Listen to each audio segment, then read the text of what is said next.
Hey y'all, welcome back to Thought Spoken Wisely podcast. It is your girl Jada. I'm super excited that you have tuned in. If you haven't already, like, share, subscribe, do all of the things to stay connected. Y'all know that it's not y'all weekly, more like bi-weekly, whenever I get a chance to post at this point. But this is your safe space for all things healing, all things growth, all things thoughts, but most of all things God. Y'all, it's been a minute. My last episode, I told y'all even seen the fact that I was in the car crying. Took a little road trip, drove 19 hours to Texas, and I am finally here getting settled. It's been maybe a week and a half now since I've been here, so still getting adjusted. Right now, I just really wanted to, I don't know, at the same time process, but like share all of the testimonies that I have, all of the God winks that I've received over the past 2 weeks. Honestly, from my last video up until now, it's been a lot for me. The point of leaving my children behind with my mom, that was heavy. Y'all seen me crying in the car. But then I had a chance to kind of process everything. And I realized that not only did I need that space and that time, of course I miss my children every single day. But I mean, I haven't had a chance in almost 14 years to kind of focus on myself, and do the things that makes me happy. And so, yes, I miss them. I talk to them every day, multiple times a day. But I really did need this time. And not only just like that time away from them so that I can, get with myself and kind of like check myself and hone in on things pertaining to me. But realistically, having that space to be able to just sit in God's presence, although I haven't been as consistent as I would like to be this past week or so, it's been a way for me to actually hear his voice and follow the commands and instructions that he's given me. And so I'm out here trying to get a routine together, going, all of the things. It has not been easy. I've been working hard to kind of focus myself and center myself enough to be still. I did tell y'all the season 2 was testimony season, right? And so I know what y'all seen from the last episode. What was that, 5? Y'all saw, me in a car taking that drive. It's been some days, so I get to kind of write some things down and process them and all of the things, right? And so I just want to walk it backwards and just go through how it started. I initially left my apartment in Maryland on the 29th of June. And I don't even know if I had gotten a chance to really tell you guys like how all of that had unfolded besides like in a short. And so June 2nd, I had gotten up at 4 a.m. to pray. And the Lord had instructed me to write a letter to my leasing office asking them if I can, be let out of the lease. And I was expecting to have fees and all of the things that come with it. And luckily, that same day, the manager had sent me an email and was like, hey, I totally understand everything that is going on. And in fact, I'm going to backdate your letter to May 20, I think she said like 28th or 29th. And as long as you are out of the apartment by June 30th, no other fees or costs will come or be added to your account. And so I was able to, get that taken care of. And of course, when I tell y'all all credit, because I wouldn't have thought about sending a message to the leasing office or agent or anything on my own if it hadn't been for the Lord whispering that to me on that morning. And so I left my place on the 29th. And I had gotten to the, I think I did say this in the last one. I had gotten to the point where it was time to pack and it was time to leave. And I told y'all that the money that I had available to move was only with the moving vehicles, was only enough to get from Maryland to Richmond. And so I ended up doing that, dropped off my kids, because, my mom called and said, hey, I'm keeping the kids, all the things. And so I left on that Wednesday, which was July 1st. And, I started heading towards Texas. Well, on that Wednesday that I left, I ended up staying at my cousin's house. She had a prayer meeting that evening, and I'm like, look, I told you that if I get a chance to come and visit on a Wednesday, then I'm going to come and pray with you guys. And so I get to her house and we go to the venue, to the prayer meeting, and we prayed. And I'm like, we prayed something good, okay? I had actually, before that, I had stopped in North Carolina to see my aunts, my aunt and my cousin. And that was so beautiful because I feel like as I was leaving, the Lord allowed me to encounter my younger cousins, same ages as my children, to kind of wrap their arms around me because they know how much I was grieving from, leaving my children behind. And so that was a beautiful thing to see, that the Lord just continued to put little children in my path to kind of comfort me as it was hard to continue the journey without being so grieved.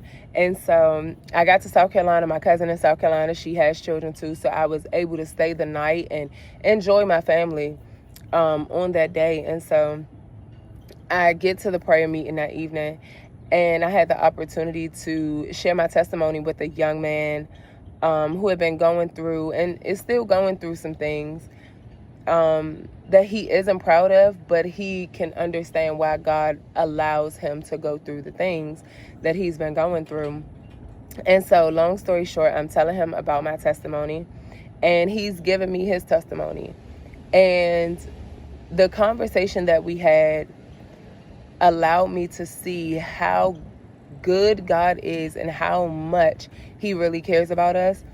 The guy is actually in a space where everything that he needs is taken care of, right? He has clothes, shelter, food, at the expense of nothing, right? He's fully taken care of because the Lord has allowed him to stay in a place where he doesn't have to contribute, and he's getting his life together, right? And so the guy, his name is Larry, actually.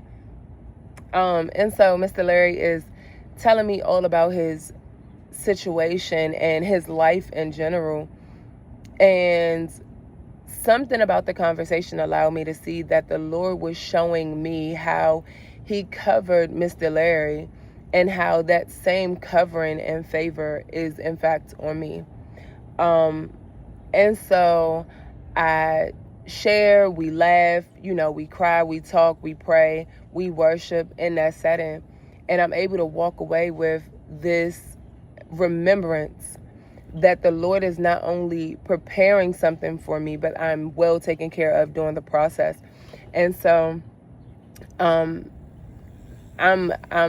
so in awe to have encountered him in such a way because, one, I didn't know what to expect. I was just coming there to pray with my cousin and her group.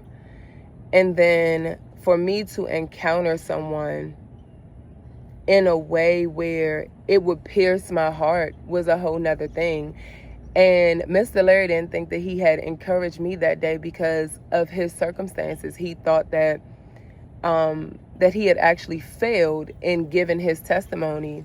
One thing that stuck out to me also while having the conversation is that he pointed out to me that although he's done some bad things, he doesn't have the desire to do bad, but he has this desire and this need and want to do good.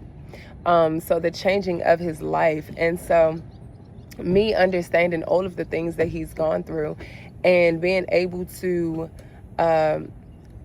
just allow him the space to encourage me, knowing that he wasn't looking for anything back and I wasn't looking for anything. We were just both just taking account of how good God really is. And so we ended that night on Wednesday, and I go back to my cousin's house, and I'm able to sit and process and think about all of, the things that are happening. And so I was able to go back and, of course, spend time with her and her children, her family, actually. And so beautiful, right? That Thursday, I get up for my 4 a.m. call, my prayer call. And y'all, I was nervous because from Virginia to South Carolina was only maybe 6-7 hours of a drive. And so I was trying to figure out, like, okay, Lord, I still got like 14 hours of this drive left. What am I to do in this space if, if I don't know anyone? I didn't know anyone in Alabama and Mississippi and Louisiana. I didn't know anyone to like stop and gather my thoughts or anything. And so I'm preparing myself for this long drive. I told y'all I'm not that girl. Maybe like a good 9 hours, if that, I'll drive. But it was a drive by myself. So it was a little different. And so I get up and I get on a prayer call and I look at my cousin and I'm like, I'm going after God. And it was just so beautiful the way that she responded to me. Actually, the way that the entire prayer group had responded to me was beautiful because we were able to recount all of the steps and all of the instructions and the time, along with the growth of just being obedient to the call, to the message, to the vision, to the voice of God. And so we get to a point and I'm like, okay, y'all, it's time for me to, hit the road.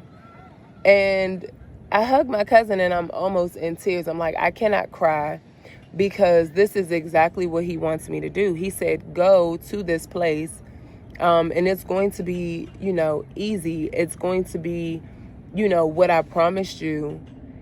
Just keep your eyes on me. And so I leave her house and I get on the road. And I drove from South Carolina all the way to Texas within a span of 15 hours. Didn't take any rest stops or breaks or anything. Just filled up the gas tank every so often. Of course, used the bathroom. Didn't really do too many snacks. Had my sunflower seeds because that's what I wanted and that's my business. And I had like a few pieces of candy. And I was just good. Like, to the point where the entire drive was so seamless. There was no major traffic. I felt like it was a breeze. I don't know if I actually shared what happened in a vision that God had given me on January 1st, but he showed me moving. He showed me the movement that I would have this year. And one of the movements pertained to me being in the process of relocating. And so with that, he showed me this image of me driving and being in a vehicle in traffic. But I had been like stopped in this major city where, big buildings, very nice scenery. But for some reason, it was traffic that was at a standstill, but I was still able to move. And in this vision, I was able to identify or like put a label or name to maybe the state that I was hoping that he was showing me. And initially I had said, oh, this looks like St. Louis or Houston, right? And mind you, I haven't been to either of those states. I was just guessing. Come to find out, when I left my cousin's house, driving through Atlanta, I didn't know what downtown Atlanta looked like because I haven't been to Atlanta. Although I've been to, places in Georgia, just not Atlanta, right? And so I get to Atlanta and I see the buildings that were in this vision that the Lord had given me. And there was some traffic, right? But I was able to continue to move. And it wasn't like a hitting my brakes type of thing. I was able to move and go in the direction that I needed to go into, right? And so from Atlanta, going into, what is that, Alabama next? Can't remember. I was driving. Yeah, I think it's Alabama, whatever. But on my way into the next state, I was just like, why does this seem so seamless? Like, no police officers are really out. There was no traffic. Atlanta was the only place where I caught like that morning congestion. It wasn't even a standstill type of traffic.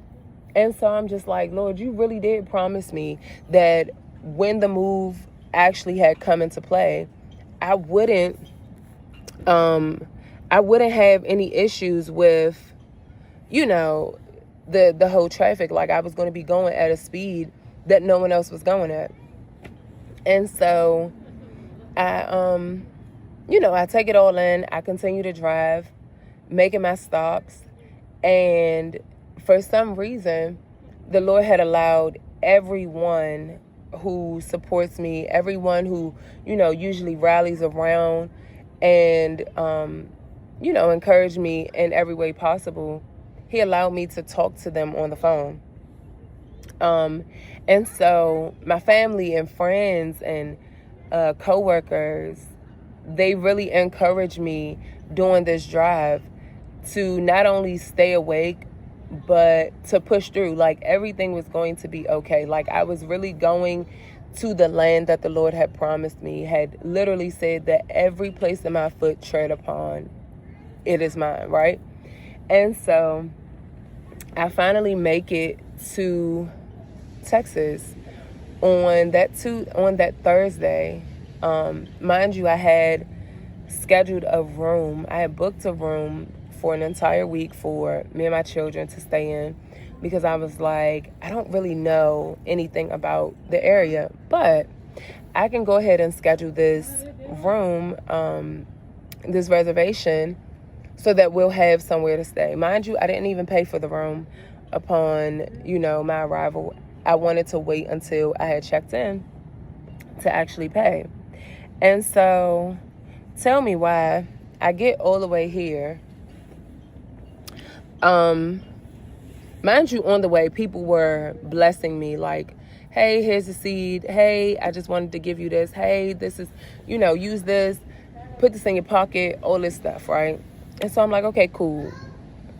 And so by the time I got there, after filling up, my tank, I'm like, dang, all I got is half of the money for this hotel room. So I'm like, all right, let me text my mom and ask her to send me some money. And so, and mind you, I'm already in the parking lot of the hotel. And so I'm just waiting to go in and just check in. It's either she gonna send the money and I'm gonna pay for, the entire stay, or I'm gonna ask them like, hey, can you, make some alterations? Maybe I only stay here for 2 days. Maybe I only stay here for 3 days. But, whatever it's gonna take. And before I could even go in, my sister's dad sends me a text message and says, hey, did you get what I sent you? And I'm like, no. Like, no, you just said, hey, did I make it? And so he was like, no, check your account. I just wanted to do a test to see if it had come to the right place. So I'm like, oh, well, give me a second, because my phone wasn't picking up on notifications or whatever. And so he sends me $1 as a test, right? And then I'm like, yeah, it came. And so then he says, okay, I'm sending the real thing now. And when I tell you, before my mom could send the money to me, my sister's dad had sent me the money to cover the entire stay, which meant that I could pocket the money that my mom had sent me along with the money that I already had. Right? And so I'm sitting in the car. You know me, I'm a crybaby. So I'm sitting in the car and I'm like, Lord, like you really did say that this thing was going to be, effortless. And so I could really take my hands off of it and let you do what you're telling me that you're going to do. And so I'm emotional, but at the same time, I'm tired. And so I go in and I check in and I'm asking the lady, because at the same time, I'm like, well, I mean, he did send me enough to cover the whole week, but what if I change, what if I adjust this stay so that I can have a little more money to work with? And I ended up going there, and the lady who was at the counter, she ended up charging me for the entire week. And so I'm like, okay. I was a little irritated because I'm like, bruh, if you really want to know, I just came down here with less than $1,000, right? So that was annoying. I ain't gonna lie, I got in my flesh. I was like, so what you gonna do? Like, y'all gonna refund? Because I ain't asked for them days no more. I was like, then I had to get myself together. I was like, okay, Lord, this is your will. You said that I was covered. I'ma just relax. I'ma simmer down. I'm not gonna cause no drama, no issues, no nothing. I'ma just go to sleep. So I go in my room and I lay down and I was knocked out. All to get up the next day and I was still thinking about it. And I was like, let me go talk to the person who on staff today.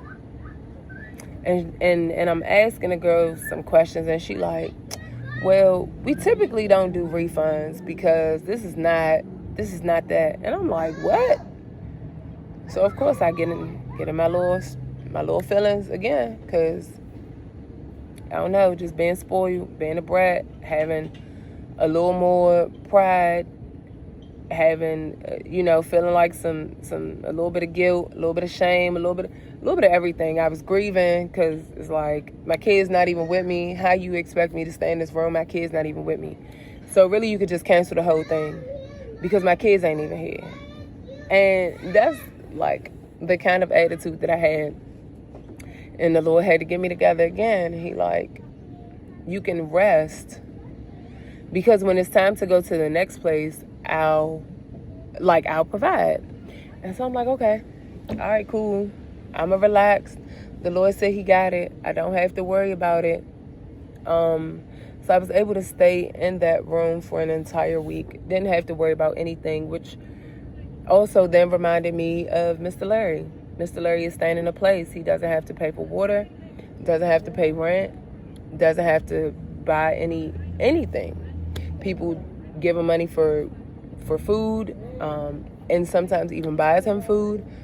And I'm just thinking, I'm like, dag, Mr. Larry, you really did bless me, because now I'm able to see what it's like being fully covered, allowing God to just do what he said he was going to do. And so I had some stuff scheduled, because when I got here, I felt like I was just thrusted into this big city.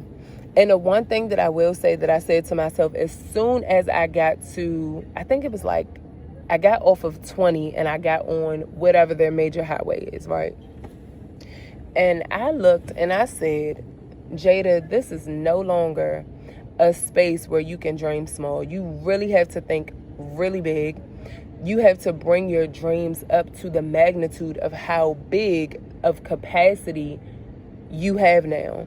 You have literally expanded, right? And so although you might think that you have little, you have to dream big. Like, your dreams have to come up to a certain level. And there's no box. There's no cap. You can literally say the thing and dream the thing and think the thing. And guess what? You can work toward that thing, right? And so I'm like, okay, can't dream small, can't make little steps and little strides, but I really have to make them big. Even though I'm taking like little steps, it's like, no, you really have to make it look like a big leap, right? And so I'm like, all right, cool. I get to the weekend and I'm like, okay, well, I got job interviews set up. I have a walkthrough set up for certain jobs. And so I get up and I'm like, well, because this city is so big, let me see what it's like to kind of like go out here and get to the places I need to get to and all of the things. And so I go out over the weekend and I'm like driving in these neighborhoods and communities, trying to get my bearings right, trying to figure out how far the job is from the hotel and like what the actual city or area is that the Lord had instructed me to go to. Come to find out, this is one of the top school districts in this area that He sent me to, something that I've prayed for. This is also a place where, like, big dreams, like the fact that he allowed me to book a hotel on the side where $1 million homes are, where me driving around there, I could see literally into the communities. Yes, they're gated, but I'm looking like, okay, this is not far. This is within my reach. Like, I actually have the capacity to do this thing, right? And so I ended up going and looking at places. And although I didn't tour any houses, I'm like looking for apartments because I'm like, hey, I'm still trying to figure out, like, yes, the job stuff is coming along. Yes, things are happening, but I'm still looking for more than, more than this. And so I'm like, okay, like, it is what it is. I ended up going to, so I ended up going to do the walkthrough of the job. Mind you, supervisor fell in love with me, the whole staff and crew. They like, look, we want her. The crazy thing about it is that I did the first part of the interview while I was in Maryland. And the fact that, like I said, when you say a thing, you just have to believe it. Because for the longest time, people were like, well, how are you going to go to Texas? That's so far. That's so this. You don't have that set up. Where are you going to work? Where are you going to live? And I'm like, look, the Lord will provide. And I was confident in all of those things because at the end of the day, the Lord will provide. And so I was able to continue to see the Lord providing everything that I needed. And so even to the point where me telling them like, hey, yes, you can schedule this meeting on the Tuesday because I'll be there by the Thursday. Not knowing that the Lord was going to give me that strength and capacity to make it on the Thursday, rest, and then make it to the second part of the interview on Tuesday. And so during the walkthrough, I'm like, oh my goodness, like, Lord, you the bomb. Because I really didn't think that I had it in me to drive. And I know I didn't, but I leaned on Him every step of the way. And so I get to do the walkthrough, mind y'all, got the job, offer everything. And mind you, I just started applying for jobs right before I left Maryland. Maybe like a week and a half before I left, I started like cramming in the applications because I felt like the Lord had released me to apply for jobs. But this job that I just got the offer for, I don't remember applying for it. I just remember somebody calling me from Texas and saying, hey, Miss Casey, are you already in Texas or are you planning to relocate? Because we were trying to schedule something, but the supervisor said, if you don't live here already, she's just going to skip over you. And I was like, I'll be there because I'm already en route.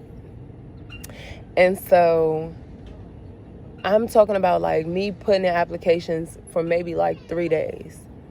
And it turned into maybe like a week in between, if that, that I had, like that week in between, that I had actually, gotten that call back.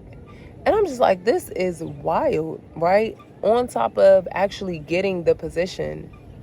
And it didn't take much, right? I just had to go in there, be myself. I didn't have to work hard. I don't know. I do remember a few months ago, the Lord definitely told me that that He's given me favor with God and man. And I wholeheartedly believe it, because I've been able to see the goodness of the Lord in the land of the living, right? I've been able to see and feel and just touch everything that He's said to me, right? And so continuing to go along. But on that Tuesday, something about that Tuesday, I had said, okay, well, I'm going to go and look at some more apartments when I leave the job. And so I go and I tour this apartment community.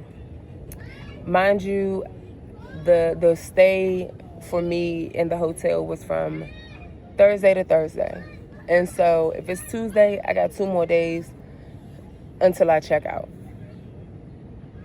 And I'm like, okay, let me go and look at these apartments. So I go and I tour these apartments. And a leasing agent, we get to talking. Y'all know I like to talk. And my conversations are usually about my faith, because that's who I am. I typically don't really look to have any crazy off the wall conversations. My conversations are about my faith. And so I'm able to have a conversation with the lady in a leasing office, and we just clicked. We just clicked. I was exhorting some of the things that she was feeling. I ended up prophesying a thing to her. Just, I don't know, like it just happened so organically. And and I'm like, okay. And so we end up talking for like 3 hours. Mind you, the office ended up closing, everything. And and so we end up exchanging numbers. And so I'm like, if you want to, like call or text me. And so I'm like, okay. Mind y'all, I am at the park. So, the kids are out now. Tried to come before they had came, but didn't work because I be talking. But yeah, so I'm talking to her. We exchanged numbers. She ended up calling me the next day, and she's like, hey, I really want to ask you something, and I don't really know how to ask you or say it to you. And so I'm like, okay, well, you can call or text me. And so she calls me, and she's like, hey, God placed you on my heart, and it's been a pressing. I'm telling you can't find me. And this so is the hardest place you can find me. And so she goes, I have an extra room, and the Lord was telling me to open up my house to you. And mind you, she didn't know anything about anything.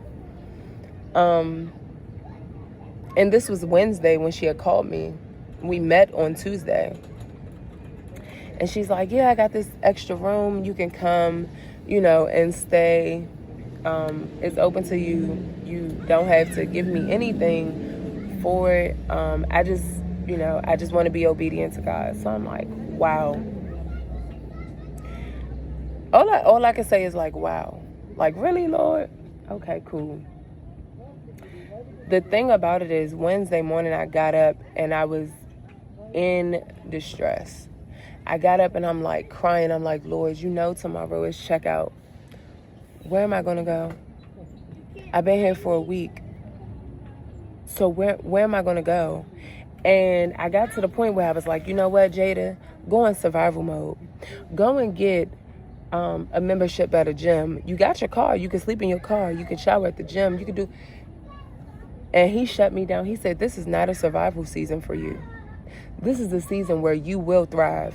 You are in the place where you're supposed to be. And I'm like, okay, well, if I get that membership at the gym, it'll be to work out. But I will not, I guess, like, put my guards up as if I have to fight something or make my own way. Like, I won't get my hands ready to seem as though I have to protect myself or provide for myself or do for myself, when in fact, the Lord has already graced me and given me favor and provision to do the thing, to get through the thing, to say the thing. And I'm just like, wow. And so she called me maybe 2 hours after I finished praying to tell me what he placed on her heart, and was like, hey, you can come today and you can look at the place, or you can come tomorrow. Because at that point I was like, well, dang, that is crazy, because my checkout is tomorrow morning. And so she like, you can come today just to look. And I ended up not going because I was like, let me pray again. And then Thursdays, I already have like my prayer calls, and instead of it being at 4:00, now it's at 3. And so that next day I get up on checkout day to join my prayer call, and the minister of my prayer call, she gets on there, and the first thing she says is, Jada, I had a dream about you, and this white sheet was covering you to the point where it was draping off of you, like you're fully covered. Mind you, she didn't know that someone had extended the offer to stay at their house. And so when she's saying this, I'm literally in tears, because the Lord gave her that confirmation for me to say that I was okay to go. I had already had an ease about going. And so I didn't feel pressure. I didn't feel, outside of the range. I didn't feel like I was, doing the thing out of survival, or saying yes because, like I need somewhere to stay, so I'm going to just go with the first. It was not like that at all. And so I am in this space, and I'm currently staying at her house.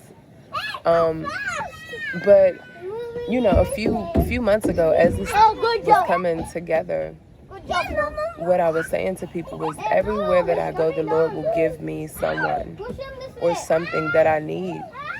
And so if it's a place, the Lord will tell someone, to help my daughter. If I need food, the Lord would say, hey, feed her.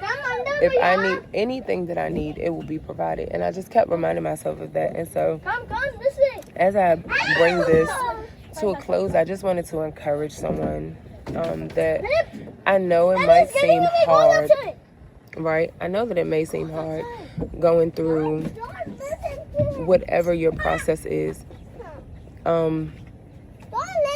But what I will say is that God will provide. You really don't have to worry as long as you stay within the capacity of God.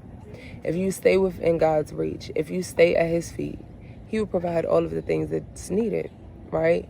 And so when He gives you instructions, opposed to being disobedient, you go with the best thing. The best option is to be obedient the first time. And it's going to take a level of faith that you typically wouldn't have, because belief comes from hearing the word, right? But you also have to believe the word as well, and you have to know who to believe, right? And so I just, in this space, just want to say that things are hard. Things may not make sense. I've been in Texas for a week and a half, and I have shelter, I have food, I have a job, working on getting my place. And it all happened just out of the obedience that I have to God's instructions. And so I wrote down earlier this week that what started out as worship ended up being a lifestyle for me, right? I also said my worship ushered me into a life of promise through my obedience. I'm currently living in a space that was promised to me. And although it's not fully put together, it is exactly where I'm supposed to be, and I have exactly what I need. And so, Lord, I just pray that the person on the other side of this video would know that you are with them and you are truly covering them in such a specific way that when you ask for us to do a thing, you will see us through it, that we don't have to doubt, worry, or be afraid of what's to come. But Lord God, you would give us a settling in our hearts to do the thing, to be obedient. Father, I just pray that we would have confident trust, confident hope in you, that we will continue to be patient and be diligent in the way that we seek you. Lord, I know that sometimes we get off track, but I just pray that we have that knowing on the inside that we can't go too far away from you and expect things to go a way that we want it to. And so, Father, I just pray that someone's posture is being rerouted, that we would posture ourselves to allow you to sit on the thrones of our hearts and continue to help grow us and mold us into who you've called us to be in this very season. And so, Lord God, I just thank you for all that you're doing, all that you've removed, all that you are bringing us up to. Father, I pray that our dreams would be bigger than what we have dreamed before, that the capacities that you've allowed us to be in before, that we would just grow in the way that we think, and we would magnify those dreams to be as big as we need them to be moving forward, that we won't continue to think small, that we won't dream small, that we will move in this capacity that says our faith is big, our patience is big, and our portion is big. And so, Lord, we thank you, we honor you, we glorify you. In Jesus' name I pray, amen. Y'all, I'm thankful. I definitely got a lot more to share, but you know, it's getting a little crowded over here, and so I didn't want to take up too much time where the kids are about to play. I actually came out here because I enjoy being around them, considering my kids aren't here in Texas with me as of yet. But the same way that I've been declaring the thing, my children are going to fly here in about 3 weeks. And they will be able to walk into the place that the Lord provides for us to call home. And so I'm so grateful that you've tuned into another episode of Thoughts Spoken Wisely. I am hoping that you got something out of this episode. And I will see you, may not see you next week. I may see you the week after, but I pray that you will continue to keep your faith and delight in the Lord always. They say he inhabits the praises of his people. Keep a praise on your lips, even if the things are rough. And yeah. See you.